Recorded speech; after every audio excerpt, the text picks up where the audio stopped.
Without the support of SASH, I would not be here having the conversation I am having today. York's homeless charities raised nearly £20,000 earlier this month when 57 people gave up their beds and spent the night on the concrete floor of the LNER community stadium. SASH for me is a great charity. They looked after me from the age of 17 for about 18 months.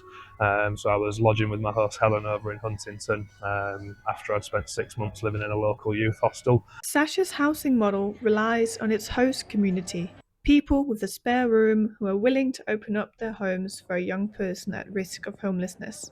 And without the fundraising of kind people, they can't continue to do that. Every year costs rise and obviously the service struggles.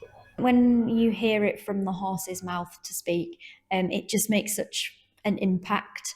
As a staff, we can tell people about the work we do and the young people we help. But in actual fact, when you hear it from somebody who's experienced it, it just hits home a lot harder. It's the perfect event for everyone to just join up and support all the brilliant causes.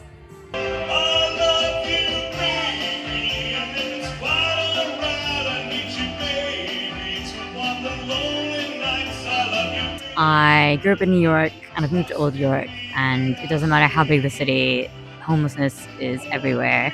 And I think, like, as a kid, you get taught to sort of like look away and try and ignore it. And I think now that I'm older and now that I'm a parent myself, there are a lot of things that are out of your control. And I really think that if you can give back and raise awareness about youth homelessness, it's really important. So that's why I'm here. Around 11 p.m, participants then had to fall asleep next to shiny billboards and noisy surroundings. I didn't sign up for this to come and get a good night's sleep, but I did manage to sleep and I was very toasty and warm. And then there was quite a lot of noise, so I was awake quite early. And I just thought, you know what, it's quite surreal that I'm actually laid on the floor in a stadium. And I thought, but thank goodness, in a few hours I'll be at home and warm and comfortable again. So it is a bit of a reality check. Yeah, I didn't really get much sleep, but that's to be expected. I'm just glad I've done it. It's something I've wanted to do for a while, so I'm glad everything aligned and I finally got to do it and experience it.